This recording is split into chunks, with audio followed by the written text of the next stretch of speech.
Hello বন্ধুরা, গতকাল আমরা চলে গিয়েছিলাম পুটিমারি শেখ রাসেল ইকো পার্কে।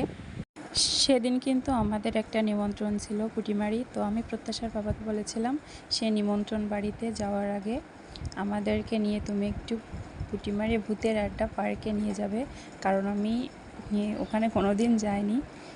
ওখানে এখন পুরনো হয়ে গেছে। তারপরেও আমি বলেছিলাম যে আমাকে একটু নিয়ে যেতে, কিন্তু ও আমাদের সেখানে না নিয়ে গিয়ে এখানে নিয়ে গিয়েছিল।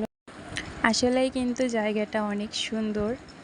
এই যে এতটা বড় জায়গা এখানে, আর অনেক বড় বড় গাছ আছে। ওই গাছগুলোর নাম কি আমি জানি না।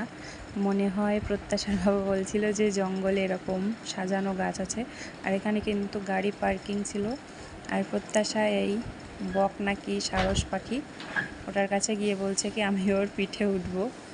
তো ওকে সরিয়ে নিয়ে আমরা ওকে একটা গাছের উপরে বসিয়ে দিয়েছি এখানে। আর এরকমভাবে ছবি আমারও ছিল ছোটোবেলায়, তাই বলেছি প্রত্যাশাকে এরকম একটা গাছে উঠে দাও, আমি একটু ছবি তুলব, মা মেয়ের একরকম ছবি হয়ে যাবে।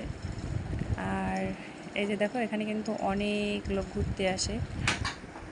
আর প্রত্যাশা এটা কোথা থেকে শিখেছে আমি জানি না। ও আমাকে একটা উপস্থিত বুদ্ধিতে একটা ফুল নিয়ে আমাকে সুন্দর মতো বসে ফুলটা আমাকে দিচ্ছিল। যখন আমি ভিডিও অন করেছি তখনও তাড়াতাড়ি উঠে পড়েছে। তারপরে দেখো আমরা একটু সামনের দিকে এগিয়ে যাচ্ছিলাম।